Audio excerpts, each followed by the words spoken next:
Bienvenidos a Harry Potter Theory Español. Hoy vamos a echar un vistazo a algunos aspectos del universo de Harry Potter que muchas personas recuerdan de la manera incorrecta. Y parte de la culpa de todo esto es el hecho de que se adaptaron los libros a películas.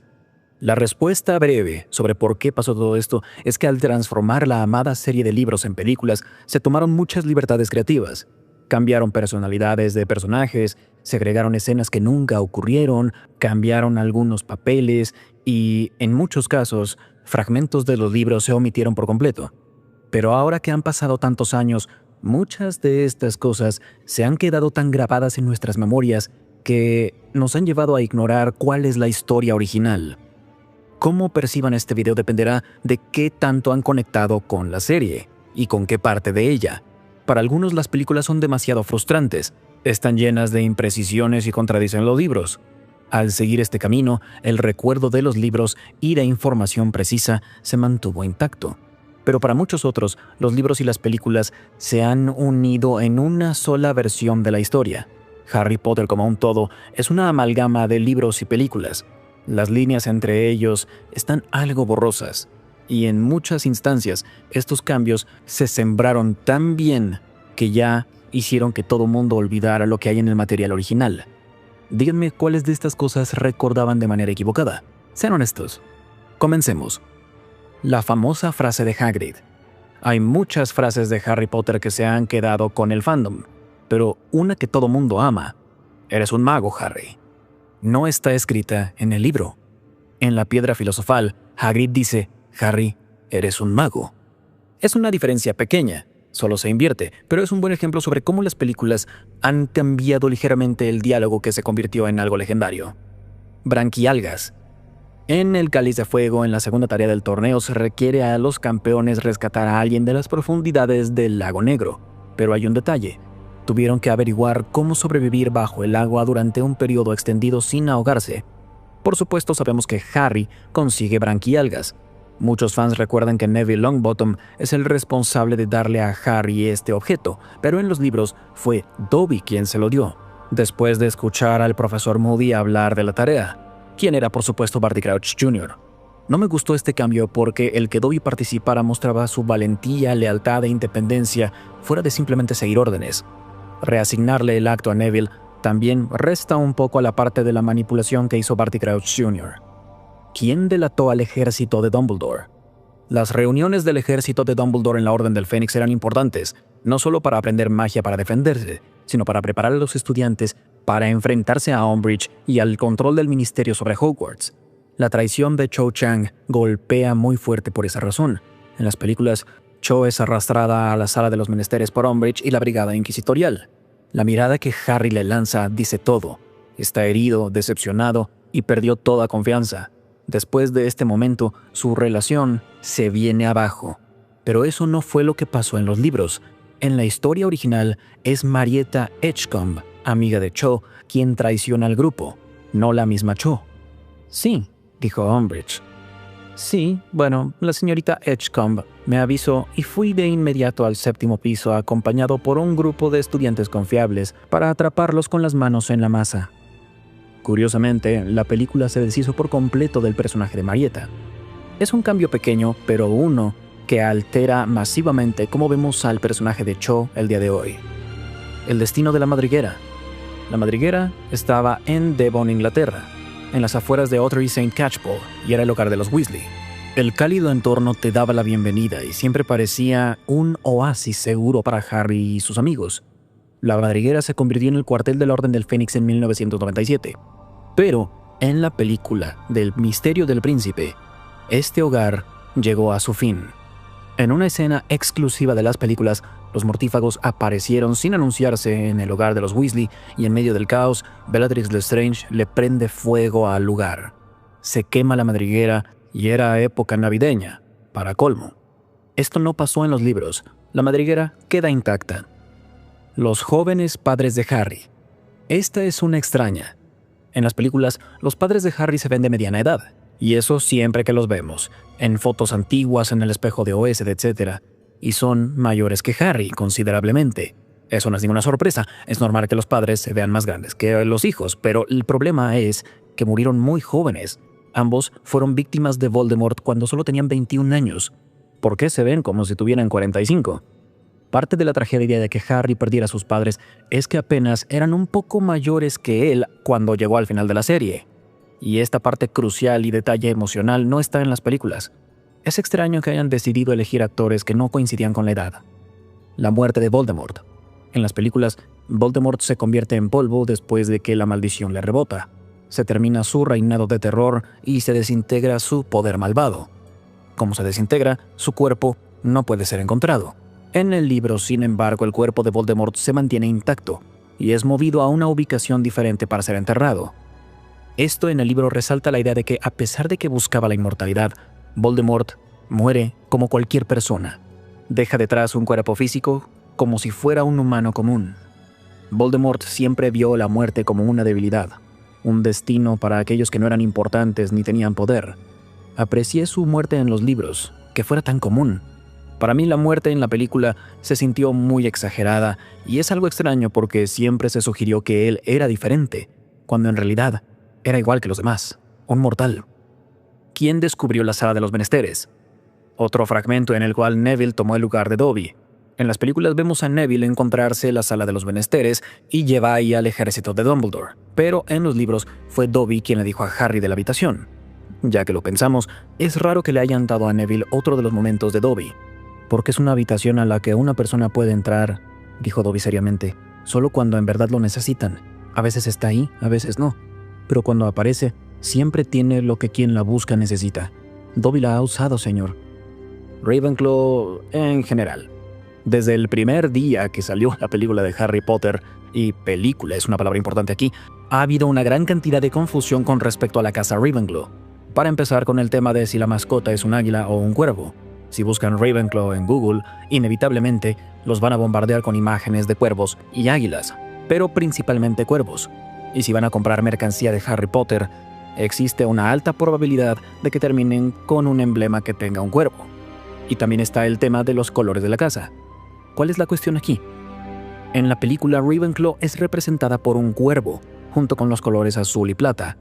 La verdad es que el verdadero Ravenclaw, el original del libro, tiene los colores azul y bronce, y el águila es su mascota. Esto queda demostrado en varios fragmentos de los libros, pero las películas complicaron todo esto. La vestimenta de Hogwarts.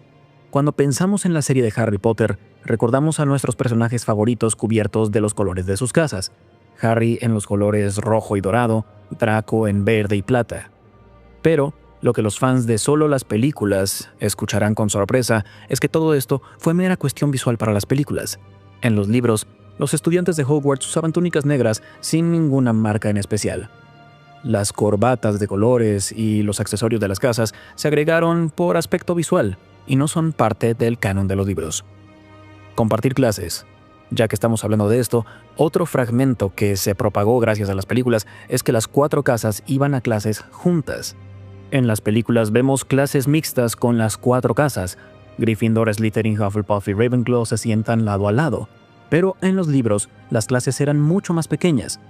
Normalmente solo se unían 2 casas a la vez. Y esto no era mera cuestión de logística. Fue un papel importante en las dinámicas entre las casas. Las rivalidades eran mucho más personales, las amistades más específicas y la tensión entre grupos que tenían, por ejemplo, a Gryffindor y Slytherin era más alta porque tenían que compartir un espacio pequeño de manera más íntima. Mortífagos voladores. En las películas de Harry Potter vemos que los mortífagos vuelan en diferentes ocasiones. La primera vez es la Orden del Fénix. Luego los vemos otra vez hacer lo mismo en El Misterio del Príncipe. Aparentemente, volar es una habilidad común, al menos en las películas. Y como los vemos volar frente a nuestros ojos, muchos fans creen que los mortífagos podían volar, pero esto no es cierto. La realidad es que los cineastas, para generar efectos visuales interesantes, hicieron que la aparición o teletransportación pareciera vuelo. El vuelo como tal es una habilidad increíblemente rara, conocida como vuelo sin apoyo, y solo hay 2 magos que la han dominado: Voldemort y Snape. ¿Cómo funciona la poción multijugos? En las películas vemos la poción multijugos bastante. Harry y Ron la usan en la Cámara de los Secretos para disfrazarse de Crabbe y Goyle, Barty Crouch Jr. en el Cáliz de Fuego para fingir ser Ojo Loco Moody durante todo el ciclo escolar, y en las Reliquias de la Muerte, varios personajes la usan para transformarse en Harry mientras escapan de Private Drive. Pero un aspecto peculiar de la poción multijugos que no se representa de manera consistente en las películas es su funcionamiento. En los libros, cuando a una persona bebe poción multijugos, adopta la apariencia de la persona, sus capacidades físicas y también su voz. Y por capacidades físicas me refiero a cosas como su vista o fuerza, pero en las películas estas cosas cambian dependiendo de qué película vean. Pensemos, por ejemplo, en la adaptación cinematográfica de La Cámara Secreta. Harry se transforma en Goyle, pero a diferencia de en el libro, la visión y la voz de Harry se mantienen igual. Más adelante en la serie, en el Cáliz de Fuego, Barty Crouch Jr. finge ser Ojo Loco Moody y durante la mayor parte de la película usa poción multijugos. La diferencia en los efectos es que Barty Crouch adopta la voz de Ojo Loco Moody y su falta de un ojo. Luego, en las Reliquias de la Muerte, vemos que los miembros de la Orden del Fénix se convierten en Harry, cada uno con sus propias voces, pero no conservan su visión. Con todas estas inconsistencias, me sorprendería que no se confundieran con los efectos de la poción multijugos. El rostro de Lupin. Para Lupin, quien se convirtió en licántropo desde muy joven, la vida no fue fácil. Su condición significó que podía vivir una existencia maldita solamente, una vida solitaria llena de prejuicios, y la representación física de todos estos problemas que Remus tuvo que soportar en su vida se mostraba en un rostro lleno de cicatrices. ¿O no? En las películas recordarán a Lupin con algunas cuantas cicatrices, las cuales enfatizan los problemas a los que se ha enfrentado debido a su condición. Pero curiosamente, en los libros no hay mención de que Lupin tenga ninguna cicatriz. Al darle estas cicatrices en las películas, también ignoraron lo que hacía que la historia de Lupin fuera tan trágica en primer lugar. La idea de que por fuera se veía como cualquiera, pero era alguien que vivía como un forastero por miedo a lo que pensaran de él, no por lo que podían ver. Durmstrang y Beauxbaton. En el Cáliz de Fuego, vemos que los estudiantes de Durmstrang y Beauxbaton entran dramáticamente al gran comedor en Hogwarts. Y lo que quizá notaron de inmediato fue que Beauxbaton estaba llena de mujeres y Durmstrang de puros hombres. Las películas perpetuaron esta idea por el resto de la historia. Mostraban a Durmstrang como una academia de guerreros masculinos y a Beauxbaton como una academia para brujas elegantes y femeninas. Y esto es lo que recuerdan muchas personas. Pero la verdad es que en los libros, ambas escuelas, Durmstrang y Beauxbaton, tienen estudiantes masculinos y femeninos. Simplemente conocimos a unos cuantos personajes que destacan. El laberinto. En el Cáliz de Fuego, en la última tarea, el laberinto, tuvimos muchos recortes. No era solo un laberinto lleno de lianas espeluznantes, sino que estaba lleno de obstáculos, incluida una esfinge que ponía adivinanzas, uno de los desafíos más importantes que se omitió de la película. En los libros, el laberinto es en verdad una prueba para las habilidades de un mago, su valentía. Está lleno de criaturas mágicas y obstáculos complejos, escregutos de cola explosiva, un Bogart disfrazado de Dementor, y recordamos también a la majestuosa esfinge que bloquea el camino de Harry. Tenía el cuerpo de un gran león, grandes garras y una larga cola. Su cabeza, sin embargo, era la de una mujer. Ella miró a Harry con sus ojos en forma de almendra conforme se acercaba. Para pasar a la esfinge, Harry debe resolver una adivinanza, y eso le agregaba una faceta intelectual al desafío, que hacía que el torneo fuera más que solo enfrentarse a criaturas. El destino de la varita de Sauco. Al final de las películas, después de un climático duelo con Voldemort, Harry se queda en el puente y rompe la varita de Sauco, arroja los fragmentos al precipicio. La varita de Sauco desapareció. Pero lo que muchas personas quizá han olvidado es que en el libro Harry repara su propia varita y luego regresa la varita de Sauco a la tumba de Dumbledore para que descanse junto con él. Harry después le dice a Dumbledore, a su retrato en oficina del director: «Voy a llevar la varita de Sauco», le dijo a Dumbledore, quien lo veía con enorme afecto y admiración, «al lugar de donde vino. Puede quedarse ahí. Si muera una muerte natural como Ignotus, se romperá su poder, ¿no? El antiguo amo nunca será vencido y ese será el final». Entonces sí, la varita de Sauco anda por ahí todavía. Conociendo a Quirrell. Al final de la Piedra Filosofal descubrimos que el profesor Quirrell ha escondido a Voldemort en su turbante, pero un detalle interesante en las películas es que Quirrell usa el turbante púrpura desde que se encuentra a Harry en el caldero chorreante. Eso puede comunicar que ya estaba poseído por Voldemort desde ese momento, algo que no es cierto, al menos en los libros. En la novela, Harry conoce a Quirrell en el caldero chorreante por primera vez y le da la mano sin problemas. Eso es porque Quirrell aún no estaba poseído. Eso fue hasta después de que intentó robar la piedra en Gringotts. Si Quirrell ya estuviera ocultando a Voldemort en este momento, el saludo con Harry debió quemarlo de inmediato, así como pasó en su duelo final. En resumen, Quirrell no está poseído hasta después de que conoce a Harry y muchas personas no recuerdan eso. La maldición asesina de Lucius Malfoy. ¡Avada! Eso es lo que parece decir Lucius Malfoy al final, cuando se da cuenta de que perdió a su elfo doméstico, Dobby. Pero, ¿en verdad iba a lanzar la maldición asesina fuera de la oficina del director en los pasillos de Hogwarts? ¿Y qué quería lograr? ¿Matar a Harry? Por supuesto que todo esto sucede después de que Harry engañe a Lucius para liberar a Dobby, y eso hace que Lucius se enoje. ¿Pero Avada Kedavra? Por favor. La versión del libro es muy distinta. Lucius solo se lanza hacia Harry. ¿Por qué las películas mostraron a Lucius al borde de lanzar una maldición imperdonable? Resulta que esto fue algo que improvisó Jason Isaacs. Aparentemente, la escena pedía que Lucius comenzara a lanzar una maldición no especificada, y Avada Kedavra fue la maldición en la que pensó en ese momento.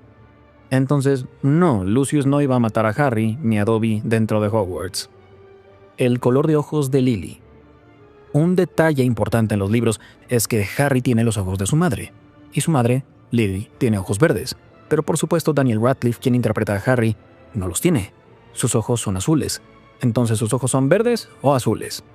Los ojos son un punto importante para la historia de J.K. Rowling. Conecta a muchos personajes, no solo a Harry. Es claramente un rasgo importante para ella. ¿Qué fue lo que pasó? Resulta que Daniel Radcliffe fue alérgico a los lentes de contacto que quisieron colocarle para que tuvieran ese color. Pero como Daniel era perfecto para Harry, simplemente lo ignoraron. Snape y la Casa de los Gritos. En la película del prisionero de Azkaban, Snape tiene un momento heroico cuando dramáticamente llega y protege a Harry, Ron y Hermione de Lupin, quien se transformó en hombre lobo. Eso nos da un poco de imagen positiva con respecto a Snape, al menos por primera vez en la serie, y le da al personaje un tinte de redención. Personalmente me gustó este momento en las películas, pero curiosamente esto no sucede en los libros. La escena es muy diferente. Snape nunca tiene la oportunidad de protegerlos, ya que queda inconsciente casi de inmediato después de que entra a la Casa de los Gritos. En su lugar, Sirius y Harry son quienes toman ese papel. Y eso es todo por este video. ¿Qué momentos recuerdan de manera incorrecta? Sean honestos, díganlo en los comentarios y hasta la próxima. Recuerden, la magia florece solo en almas únicas.